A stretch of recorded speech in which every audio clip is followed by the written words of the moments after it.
La reine Máxima des Pays-Bas a soufflé, ce lundi 17 mai, sa 50e bougie. Et pour l'occasion, elle a accordé une longue interview à NPO1, la chaîne de télévision nationale aux Pays-Bas, comme le rapporte le site Histoire Royale.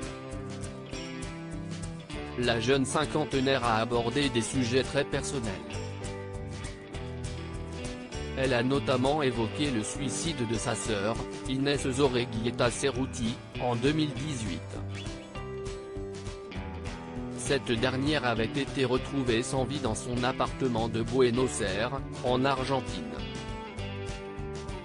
Elle n'était âgée que de 33 ans. Elle souffrait de dépression, d'anorexie et de paranoïa.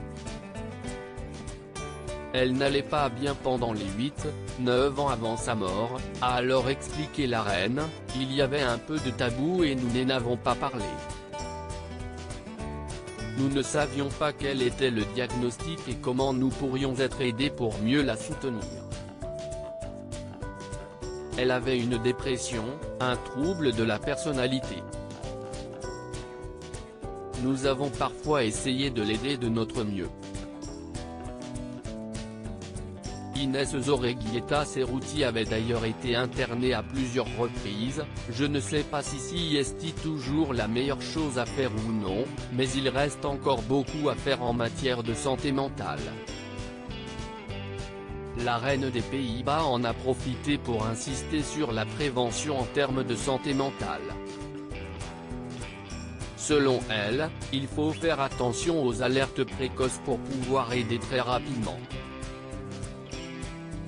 Ma sœur aurait dû être aidée plus rapidement. Peut-être par nous-mêmes, en tendant notre propre main. Mais nous avons fait de notre mieux, nous ne savions pas faire plus à l'époque.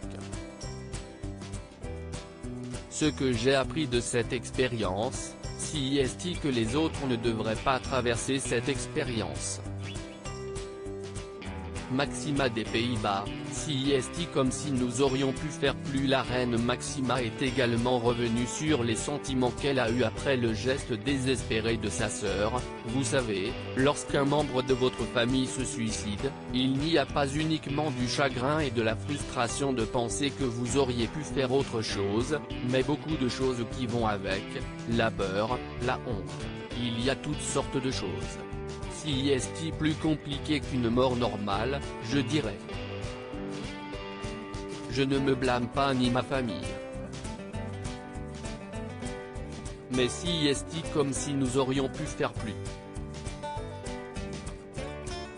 Je ne sais pas où elle est maintenant, mais maintenant, je pense à elle avec un très grand sourire. Et j'aime vraiment ça, a-t-elle conclu.